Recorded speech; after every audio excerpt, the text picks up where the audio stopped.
바울과 바나바가 1차 전도 여행을 끝나고 난 이후에 예루살렘 공의회까지 갔다 오고 그리고는 조금 쉬었습니다. 어느 정도 재충전하고 쉼도 누리고 또 안디옥 교회 교인들과 함께 교제도 나누고 했습니다. 그리고 어느 정도 재정비를 하고 난 이후 다시 2차 전도 여행을 가고자 계획을 했습니다.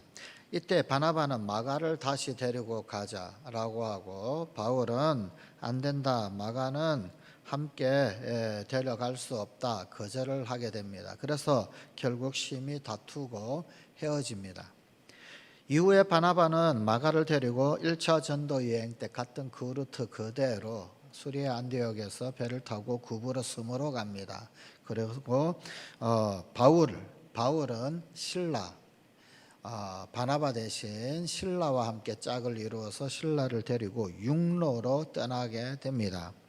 서로 의견이 다름으로 말미암아서 다툼이 있었습니다만 그러나 또 선교팀이 둘이 되는 그런 어떤 결과도 생기게 되었습니다. 자, 그리하여서 이제 바울은 2차 선교여행, 2차 전도여행을 시작을 하면서 그의 선교는 유럽 대륙에까지도 확장되는 그런 기회가 이 2차 전도여행의 때가 됩니다. 바울의 2차 전도여행 그 여정은 안디옥에서 출발을 합니다. 지도를 보시면 지도 제일 우측 편에 보면 안디옥이 있죠, 그죠? 거기로부터 출발을 하는데 그런데 저것은 1차 전도여행, 1차 전도여행의 이 역순서대로 그렇게 1차 전도여행 때 지났던 도시 성읍들을 점검을 하면서 살펴보면서 갔습니다. 그래서 길리기아 지방을 먼저 갑니다. 길리기아 지방은 바울의 고향이 있는 다소가 있는 지역이지요. 그 길리기아 지방을 지나서 대략적으로 한 2년 전에 그들에 의해서 세워졌던 더베 그리고 또 루스드라라고 하는 지역까지 가게 되고 또 루스드라와 이고니온 그리고 또 더 역순으로 해서 비시디아 안디옥까지 그렇게 이 방문을 하게 됩니다. 이 모든 지역은 사실은 전부 다 1차 전도 여행 때 방문을 했던 그런 지역이었지요. 자, 그런데 이 과정 가운데서 루스드라라고 하는 지역 가운데서 이 바울은 디모데라고 하는 아주 유능한 복음 사역자를 만나게 됩니다. 바로 오늘 우리에게 주신 하나님의 말씀의 내용입니다. 지난주 이 시간에 이 바울에게 디모데가 있다라고 한다면 베드로에게는 마가가 있다라고 하는 그런 이야기를 전해드린 적이 있습니다. 마가가 베드로에게 배우고 베드로의 제자이기도 하고 베드로의 영적 아들이었던 것처럼 디모데는 그야말로 누가 뭐라고 그래도 바울의 영적 아들 그리고 또한 제자가 되었던 그런 사람이었습니다. 자, 그런데 사도 바울 그리고 또 그의 영적 아들인 디모데는 사실은 그 출신 배경 혹은 아니면 환경이나 여건이 상당히 다른 그런 사람들이었습니다. 사도 바울은 그야말로 정통 유대인이었지요. 이스라엘의 12지파 중에서 베냐민 지파의 후손이었습니다. 자, 이 베냐민 지파에서는 탁월한 인물이 나온 것이 구약의 역사에서 보게 되면은 이스라엘의 제일 첫 번째 왕, 제1대 왕 사울 왕이 베냐민 지파에서 나왔습니다. 그러니까 왕을 배출한 지파가 사실은 이런 어떤 베냐민 지파였었습니다. 또 바울 역시 이 학력으로는 가말리엘 문화생이었지요. 한국으로 말하자면은 가말리엘 문화생이다 그러면 무슨 뜻이냐면 신라 시대 때 화랑 출신이다 그런 이야기입니다. 귀족 중에서 가장 똑똑한 사람 그런 사람들이 랍비 가말리엘 밑에 가서 배우고 그리고는 성장하고 자라게 되는 귀족 자제들 중에서 가장 똑똑한 사람들만 뽑아서 가르치는 그런 최고 학부 출신이었었습니다. 또 성경은 이 바울을 유대인 중에 유대인 또 바리새인 중에 바리새인이라고 그렇게까지 소개를 하고 있습니다. 자, 그런데 그의 영적 아들인 디모데 그의 출신과 그 배경은 유대주의적 입장에서 볼 때 그리 썩 좋지를 않습니다. 디모데는 아주 평범한 사람입니다. 건강도 그렇게 썩 좋지 않았던 것 같습니다. 디모데전서 5장 23절을 보게 되면은 바울이 디모데에게 편지를 쓰는데 뭐라고 편지를 쓰느냐면은 이제부터는 물만 마시지 말고 내 비위와 자주 나는 병을 인하여 포도주를 조금씩 써라. 비위가 별 좋지 못했고요. 종종 병이 났는데 아마도 위장병 계통의 병이 있었던 것 같습니다. 그 당시에 위장을 다스리는데 어떤 약용으로 포도주를 사용을 했는데 너 위장병 제대로 잘 다스려라 라고 하는 그런 내용의 이야기입니다. 아마도 이 디모데가 위장병을 앓고 있었을 것이라고 이구동성으로 성사학자들은 그렇게 추측을 합니다. 디모데는 건강도 건강이지만 가문도 유대주의적 입장에서 볼 때는 가문도 별 좋지가 않았습니다. 오늘 본문 1절입니다. 그 어머니는 믿는 유대 여자요. 여기까지는 문제가 없습니다. 문제는 그 다음이죠. 아버지는 헬라인이라. 어머니는 유대인이고 아버지는 헬라인이다. 쉽게 이야기하면은 혼혈이다 그런 이야기입니다. 여러분 오늘날에도 좀 차별이 없다라고 이야기하면서 그럼에도 불구하고 사람들은 알게 모르게 혹은 아니면 무의식 중에서 은연중에 혼혈에 대하여서 조금 다른 생각을 갖고 혹은 차별 아닌 차별 하기도 하고 합니다. 근데 고대는 더 심했겠죠. 고대에는 훨씬 더 그런 것들이 심했더란 말입니다. 이 디모데는 바로 그런 유대인과 헬라인 사이에 태어난 그런 사람이었습니다. 그의 아버지의 가문, 다시 말하면 믿음이 없는 가문이 아버지 가문이었다라는 겁니다. 성경은 그의 아버지에 대하여서 전혀 언급을 하고 있지를 않습니다. 아마도 그의 아버지는 디모데가 어렸을 때 좀 일찍 그렇게 돌아가셨던 듯 합니다. 왜 그러냐면 이 디모데가 그의 어머니 그리고 외할머니와 함께 산 것처럼 보여지는 그런 성경의 소개 말씀들이 있기 때문입니다. 이렇게 디모데의 배경을 보면은 유대주의적 입장에서 본다라고 그런다면 그야말로 별 내세울 것 없는 사람이었습니다. 그러나 그럼에도 불구하고 성경은 이 디모데에 대하여서 아주 많은 칭찬을 아끼지를 않습니다. 무엇보다도 바울은 성경 곳곳에서 이 디모데를 자랑을 합니다. 그리고 그의 영적 아들이라고 아들 디모데 그렇게 드러냅니다. 바울은 빌립보서 2장 19절 20절에서 이 디모데를 빌립보 교회로 보내는데 사신으로 대표로 빌립보 교회에 이 디모데를 보냅니다. 그러면서 뭐라고 하느냐면 너희 사정을 디모데보다 더 잘 진실하게 살필 수 있는 사람은 없다. 이렇게 말을 합니다. 얼마나 이 신뢰도가 높은 겁니까? 또 연이은 빌립보서 2장 22절의 말씀입니다.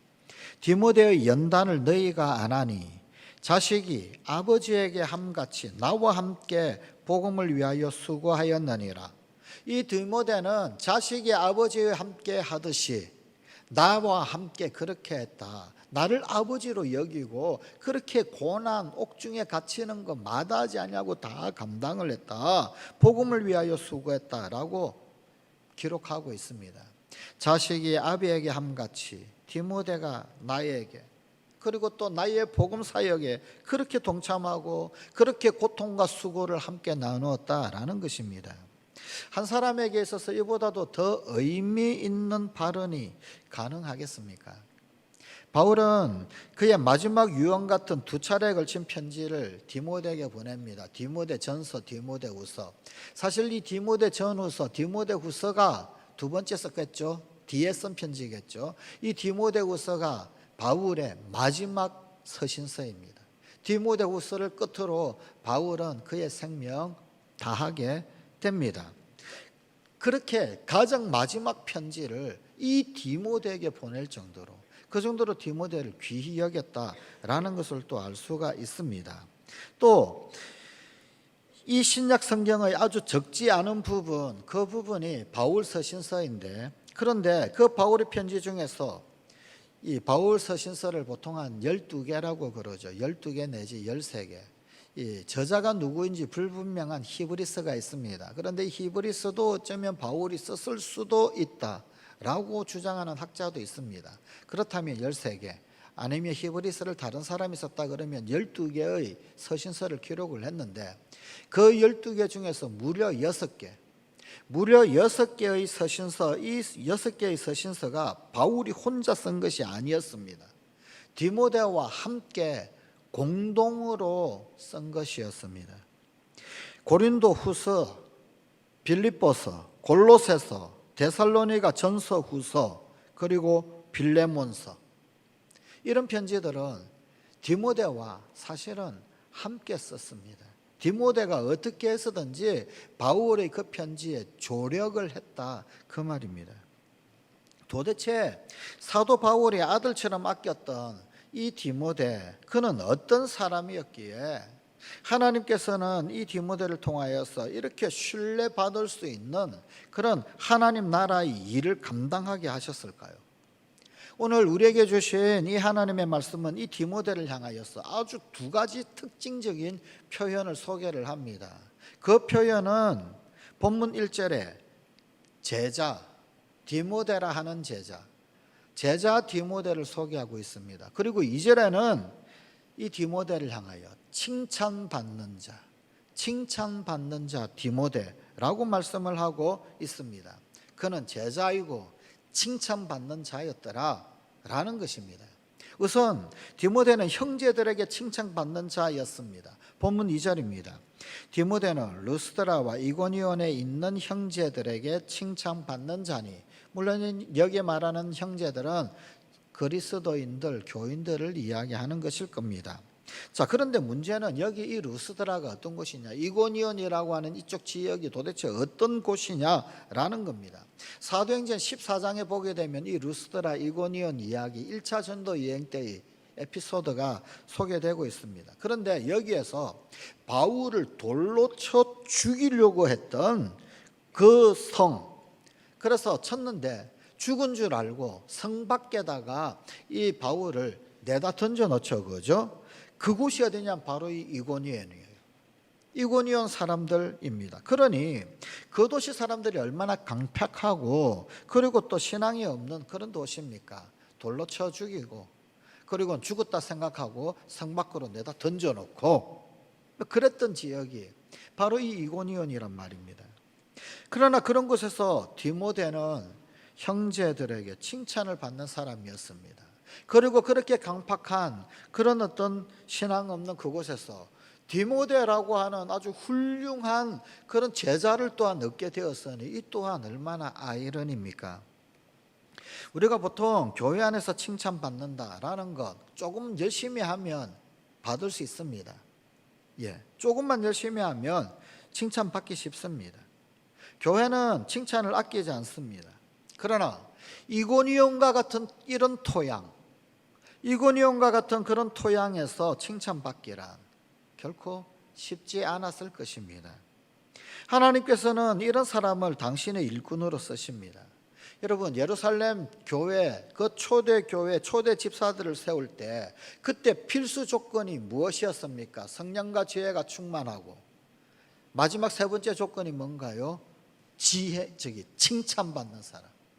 성령이 충만해야 되고요, 지혜가 있어야 되고요, 뿐만 아니라 사람들에게, 교회뿐만 아니라 성도들뿐만 아니라 바깥의 여러 믿지 않는 사람들에게조차도 칭찬받는 사람이어야 한다. 그게 교회의 일꾼이다. 그게 일곱 집사의 세우는 필수 조건이었더란 말입니다. 이 칭찬받는다라고 하는 것은 이렇게 하나님 앞에 쓰임받는데 중요한 요소입니다. 이런 칭찬받음, 그러면 도대체 이 칭찬받음은 어디로부터 온 것일까요? 그의 믿음이 거짓 없는 믿음이었습니다. 거짓 없는 믿음. 바울이 디모데를 보고 싶었던 심정, 헤어졌을 때 이 디모데를 보고 싶다, 그래서 그 심정이 고스란히 드러나는 말씀이 있는데 그게 디모데후서의 말씀입니다. 디모데후서 1장 5절의 말씀입니다. 이는 내 속에 거짓이 없는 믿음이 있음을 생각함이라. 바울이 딱 보니까 바울이 죽음을 앞두고 디모데를 회상하니, 디모데 너 속에는 거짓이 없어, 거짓 없는 믿음 있단 말이지 라고 하면서 편지를 쓴단 말이죠. 진실한 믿음, 여기 거짓이 없다, 거짓이 없는 믿음. 여러분, 이 다른 영어 성경의 표현은 신뢰할 수 있는, 믿을 수 있는, 성실한 이런 뜻입니다. 진실한 믿음만이 통합니다. 하나님 진실하신 분이시죠. 그렇기 때문에 진실한 믿음을 가진 사람만을 하나님은 인정을 하십니다.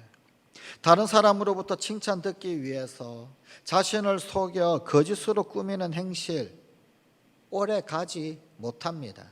왜냐하면 하나님은 진실을 보시기 때문에, 거짓 없는 것 보시기 때문에. 그런데 이런 거짓 없는 믿음, 이것은 조상으로부터 전수받은 것이었습니다. 디모데후서 1장 5절의 뒷부분의 말씀입니다. 이 믿음은 먼저 내 외조모 로이스와 내 어머니 유니게 속에 있더니 내 속에도 있는 줄을 확신하노라. 이 디모데에게는 믿음 좋기로 소문난 외할머니 로이스 그리고 어머니 유니게가 있었더라라는 것입니다. 특별히 그 앞절의 말씀인 디모데후서 1장 4절입니다. 내 눈물을 생각하여, 이 디모데가 눈물이 많았던 것 같아요. 눈물을 생각하여 너 보기를 원함은 내 기쁨이 가득하게 하려 함이니.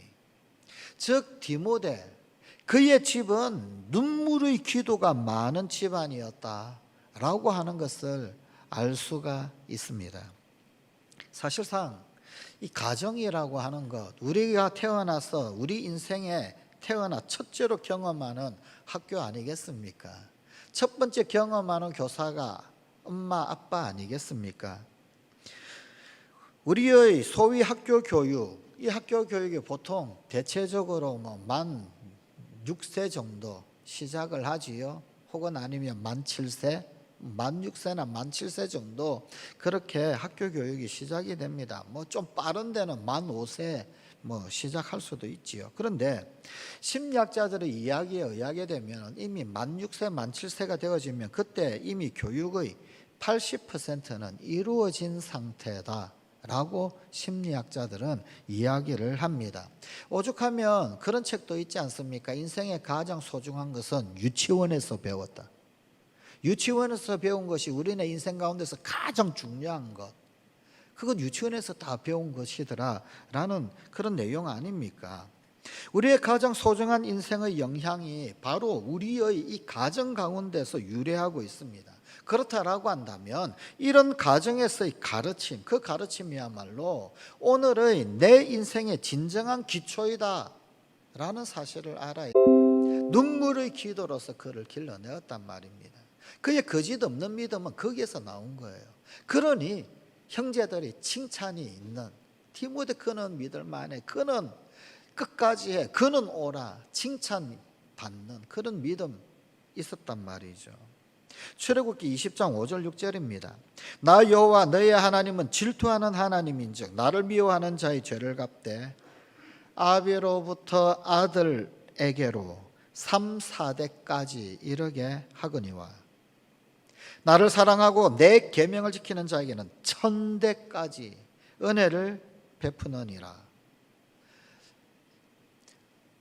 원하든 원하지 않든 혹은 우리가 인정을 하든 인정을 하지 않든 하나님은 믿음의 계대를 보시더라는 거예요. 은혜의 계대를 보시더라는 거예요. 특히 기도의 가문이다라고 한다면, 눈물의 기도의 가문이라면 그 축복은 자손 대대로 미치고, 그래서 교회를 변화시키고 지역을 변화시키고 민족을 변화시키는 것이더라 라는 것입니다. 그는 칭찬받는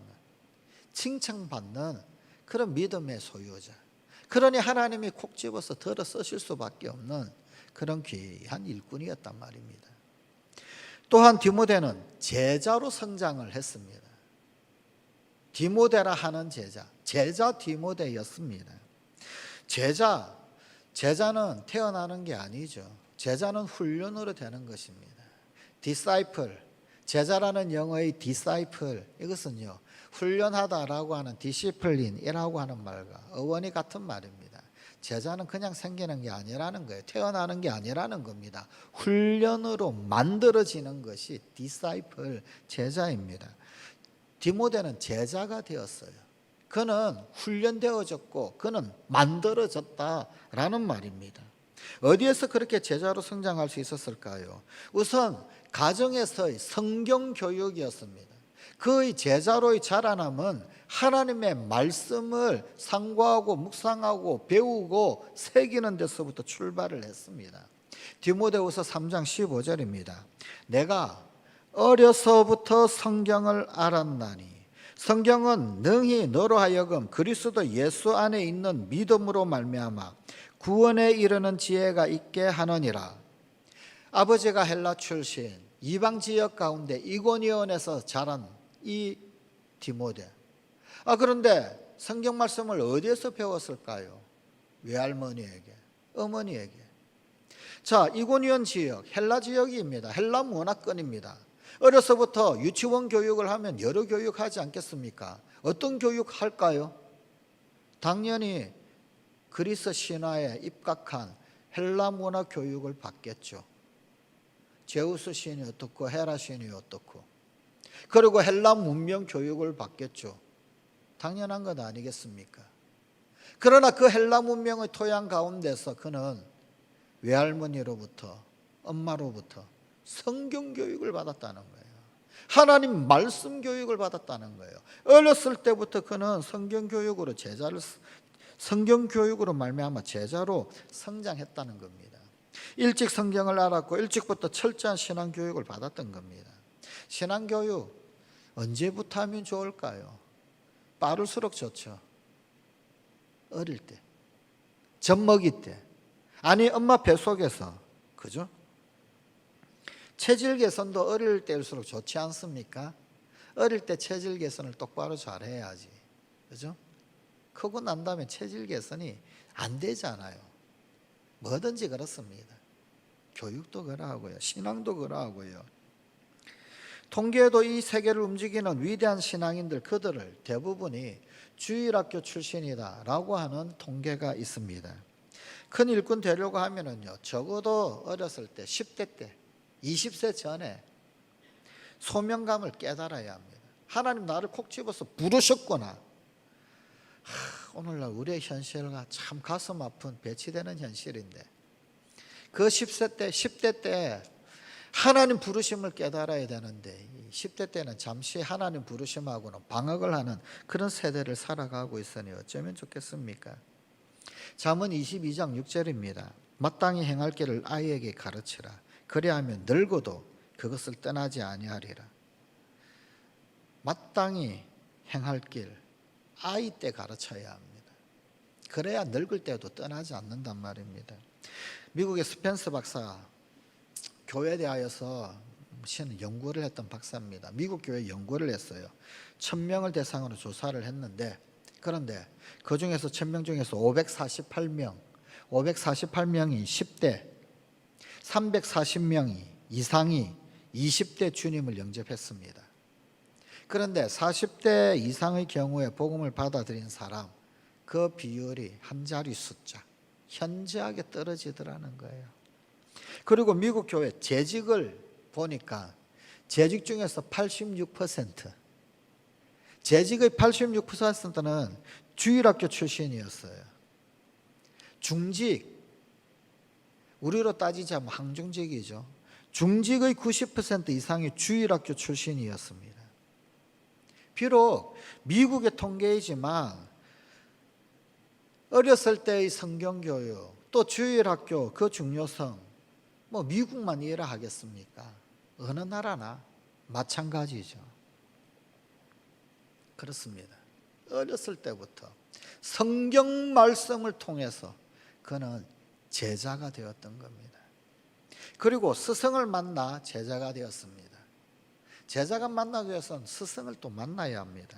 한 사람이 인생을 제대로 살아가기 위해서 필요한 3가지 만남이 있다고 그랬죠. 그죠? 하나는 부모와의 만남, 또 다른 하나는 배우자와의 만남이라고 합니다. 그리고 또 하나는 우리가 고백하기를 하나님과의 만남이라고 많이 이야기합니다. 그런데 하나님과의 만남은 뭐 당연한 거니까 빼놓으면, 차지를 하면, 그러면 한 가지 뭐냐면요, 더 첨부하면 좋은 스승과의 만남입니다.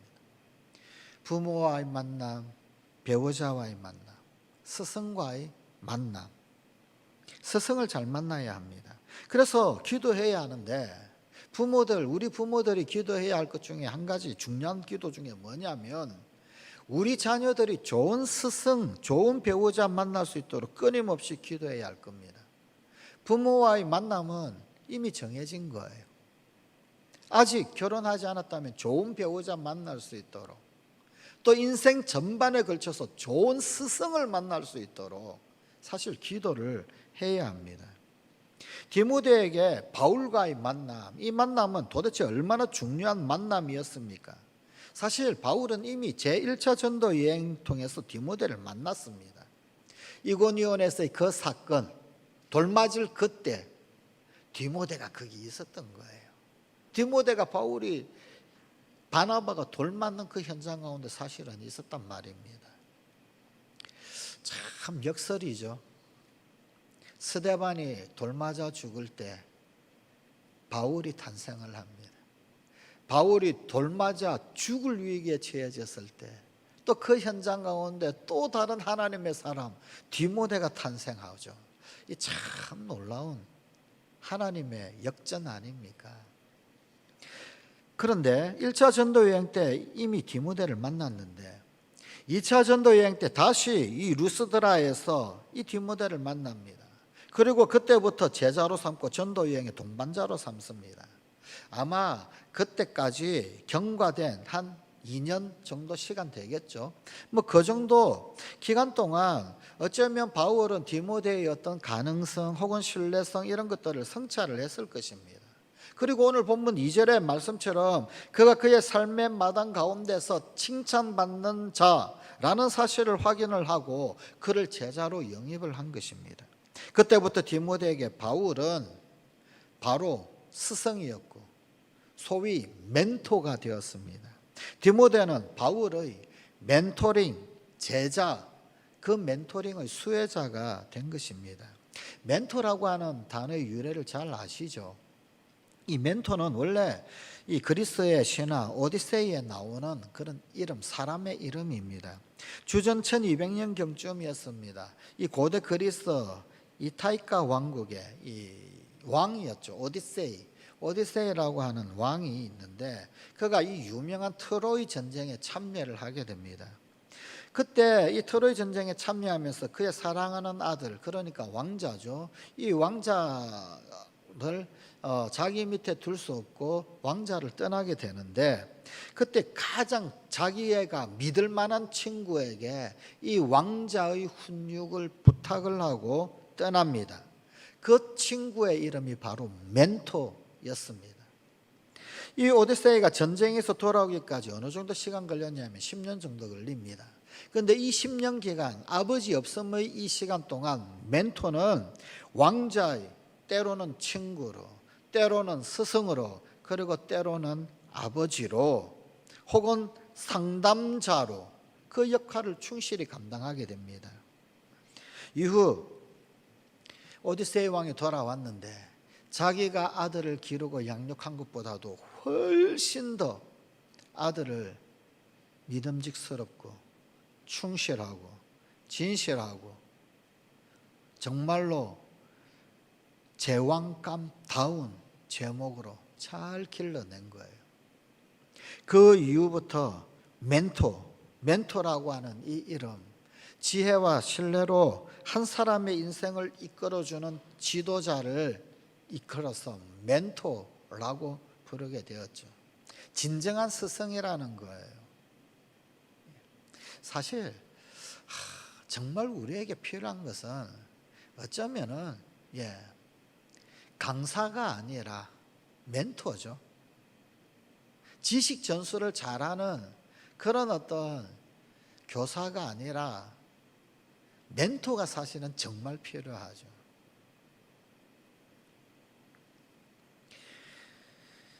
멘토링이라고 했을 때 한 사람이 또 다른 사람과 인격적 관계를 맺고 그 사람의 인생을 세워주는 것, 그걸 일컬어 멘토링이라고 합니다. 사실 학교도 그렇고 교회는 더더욱 그렇고 이런 멘토를 만날 수 있는 그런 좋은 여건, 그런 좋은 상황입니다. 그래서 멘토를 만나야 합니다. 그런데 여러분, 진정한 멘토들은요, 다 바쁩니다. 좋은 멘토는 다 바쁩니다. 누구나 찾습니다. 그럼 어떻게 해야 합니까? 멘토가 나를 찾아와 만나주기를 기다리는 게 아니라 내가 멘토를 찾아가야 합니다. 내가 멘토에게 가서 배워야 합니다. 멘토를 가까이 하고.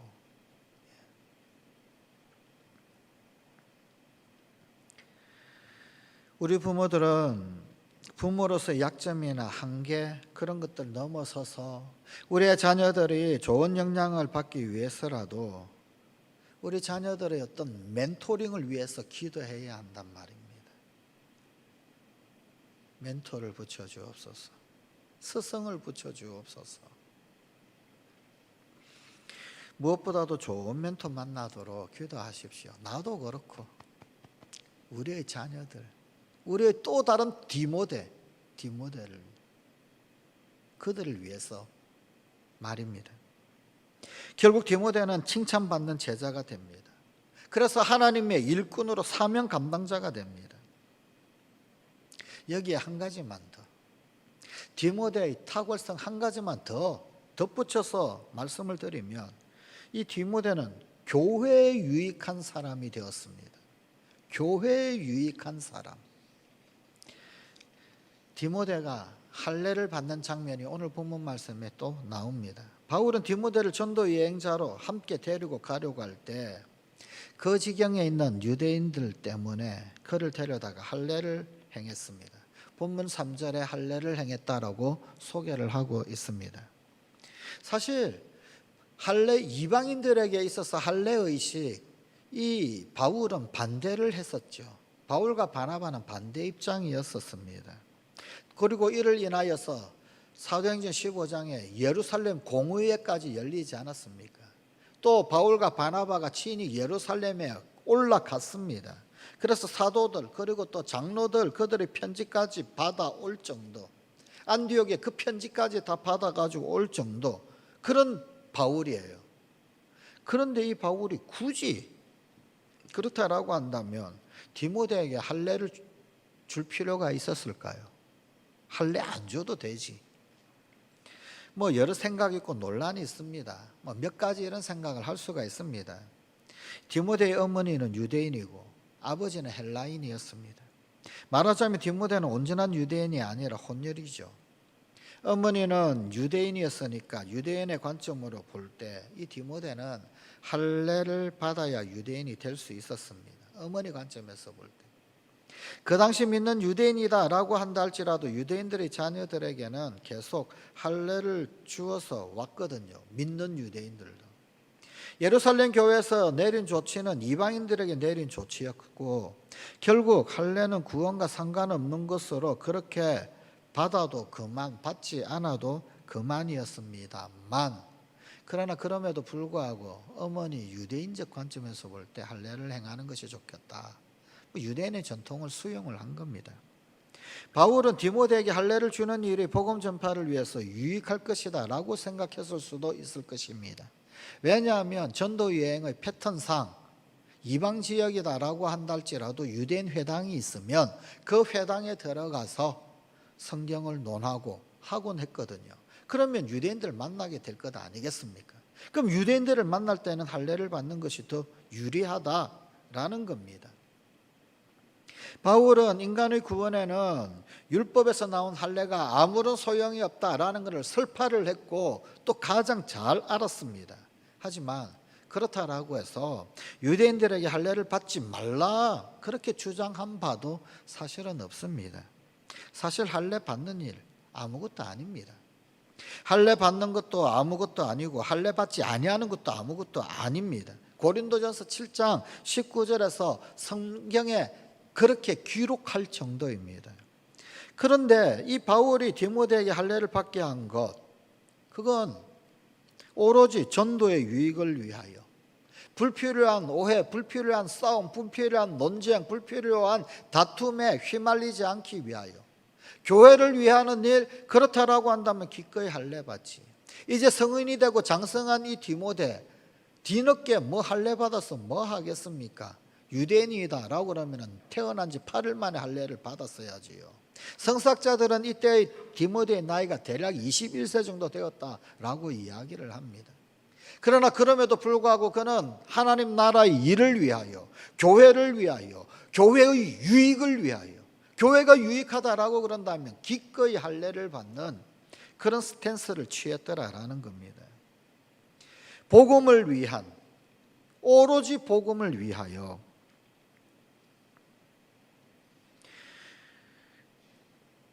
탈무드에 그런 이야기가 있죠. 시암 쌍둥이가 태어났어요. 두 사람입니까? 한 사람입니까? 손도 발도 넷인데 머리도 둘인데 몸통은 하나예요. 둘이냐 하나냐 물어왔을 때 지혜자 랍비가 이렇게 대답을 합니다. 이쪽 아이에게 뜨거운 물을 부어서 저쪽 머리 아이도 함께 울면 이 둘은 하나다. 둘이 아니라 하나다. 그런데 한쪽은 우는데 한쪽은 울지 않는다. 그러면 둘이다. 뭘까요? 아픔을 통해서 하나 되는 거다라는 거죠. 아픔과 기쁨이 하나가 되어야 진정한 하나이죠. 디모데는 그런 사람이었습니다. 스승 바울과 하나가 되었던 거예요. 바울의 전도 여행의 유익을 위해서라면, 교회의 유익을 위해서라면 할례 안 받아도 되는데 기꺼이 할례 받는 하나 되는 사람. 디모데는 바울과 함께 기쁨도 고통도 평생을 함께 합니다. 끝까지 함께 합니다. 라이프 스타일까지, 삶의 스타일까지 바울과 함께 합니다. 교회의 유익을 위한 사람, 전적으로 교회 유익을 위해서 달려간 사람. 심지어 전설에 의하게 되면은, 전설입니다. 그의 마지막 생애 전설에 의하면 디모데의 무덤과 바울의 무덤이 하나라고 전해지고 있습니다. 어떻게 하나가 되었느냐? 바울의 무덤이 있죠. 그 밑에, 그 아래 디모데의 무덤이 있다고 전설은 전합니다. 그 정도로 스승 가는 곳곳마다 이 디모데는 늘 따랐어요. 12권의 서신서 중에서 6권의 서신서에 이 디모데가 함께 서신을 쓰면서 기여할 만하지요. 감옥에 갇혔을 때 애타게도 찾았던 그 이름, 디모데와 마가, 그 디모데의 이름 찾을 만하지요. 심지어 죽어서까지도 같은 무덤을 사용하는 그런, 그만큼 철저하게 바울과 같이 했더라, 바울과 하나였더라라는 겁니다. 그러면서 바울이 오로지 교회의 유익을 구했던 것처럼 디모데 역시 오로지 교회의 유익을 구합니다. 교회의 유익을 위해서라면 할례 받아도 되지. 뿐만 아니라 어려운 문제가 있을 때는 이 디모데를 보내어서 수습하려고 하는 것, 뭘 말합니까? 바울의 분신처럼 여겼다 이건 아닙니까?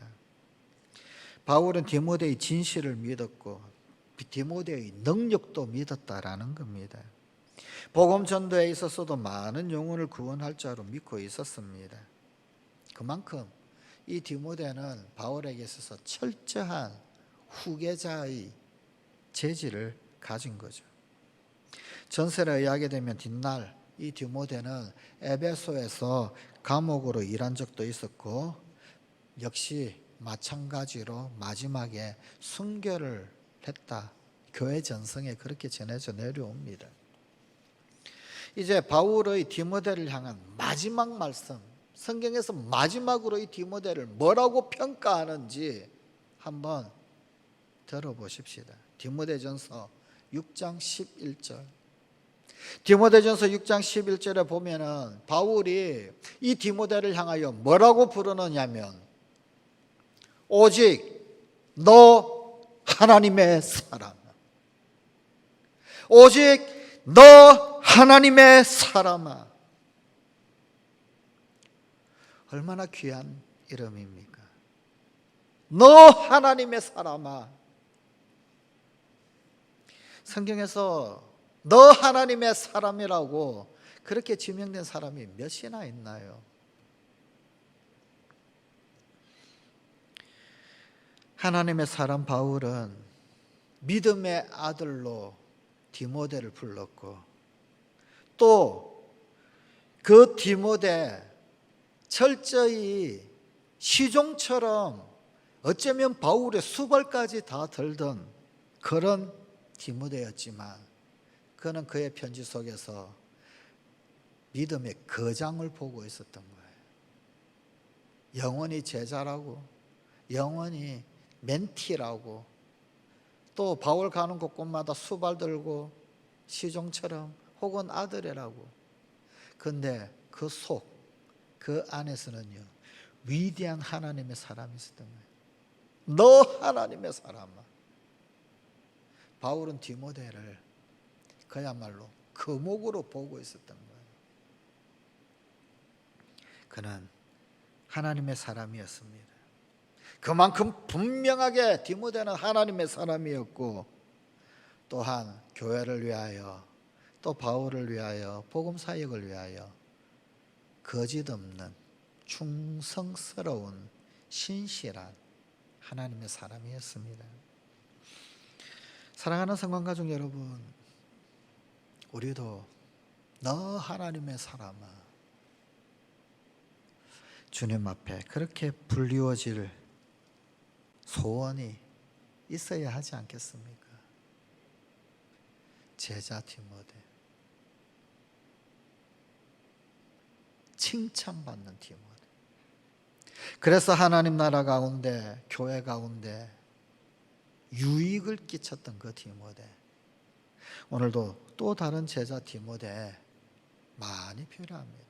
우리 성광의 모든 자녀손들이 디모데가 되고, 아니 우리 자신이 주님 앞에서 먼저 디모데가 되는 우리 성광가족들이 되십시다. 기도하시겠습니다. 아버지 하나님, 너 하나님의 사람아, 너 하나님의 사람아. 우리 사랑하는 성광가족들이 바로 오직 너 하나님의 사람 되게 하여 주옵소서. 우리 주님의 제자, 칭찬받는 사람, 오직 하나님 나라에, 오직 교회에 유익한 자 되는 우리 성광가족들이 다 되게 하여 주시옵소서. 우리 주 예수님 이름으로 기도드리옵나이다. 아멘.